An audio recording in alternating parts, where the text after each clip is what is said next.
বিসমিল্লাহির রহমানির রহিম। সবাইকে আমার সালাম, আসসালামু আলাইকুম। আমি বেশি কথা বলবো না, অল্প কিছু কথা বলে শেষ করে দেবো। একটা জিনিস কি, একটা বিশ্বাস রাখবেন, বিশ্বাস এবং ধৈর্য, এটা আমার ফ্যামিলি থেকে আমার শেখা। আমার ভাই যখন 2014 সালে ডিপ্লোমা শেষ করে, কৃষি ডিপ্লোমা, তারপর সে 15 সাল থেকে ভাইবা দেয়, দেওয়ার পর তার চাকরি হয় না, সে 2020 সাল পর্যন্ত অনেক চেষ্টা করে, চাকরি হয় না, অনেকগুলো ভাইবা এর মধ্যে চলে যায়।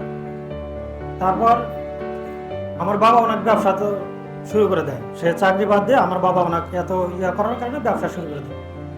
দেওয়ার পর 2022 সালে না 23 সালে মনে হয়, 22-এ তার বয়স শেষ হয়ে গেল, 30 বছর শেষ। তারপর এলজিডির একটা সার্কুলার দিল এবং কি জনপ্রশাসন মন্ত্রণালয় যে 6 মাসের একটা বৃদ্ধি করলো, 6 মাসে যে তারা সবাই আবেদন করতে পারবে, সেখানে সে আবেদন করে এলজিডিতে কার্য সহকারীতে চাকরি হয়।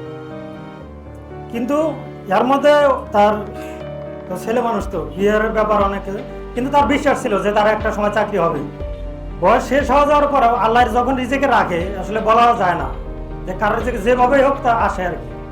এটা বিশ্বাস রাখতে হবে যে যেভাবেই হোক তার অনেক চেষ্টা ছিল। এখান থেকে আমার চিন্তা ভাবনা যে আমারও কিন্তু অনেকগুলো ভাবে 2022 সালে আমি এখানে আসি, তারপর 2টা বছর আমার 22-এ 3 মাস পর আসার পরে মনে আমি একটা রিটার্ন টিকি ভূতাত্ত্বিক জরিপ অধিদপ্তরে 3 মাসের মাথায়।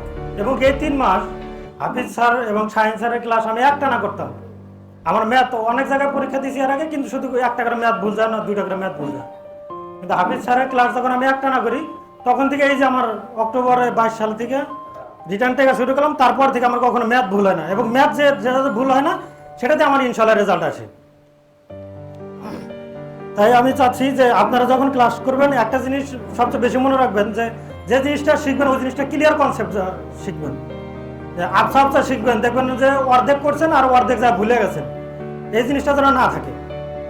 আর এখানে আমি আসলে লং কিছু আর বলবো না, আপনারা ধৈর্য ধারণ সহ থাকবেন এবং কি ক্লাস করার চেষ্টা করবেন, আর আমার বাবা মার জন্য দোয়া করবেন। এই বলে আমার বক্তব্য শেষ করছি।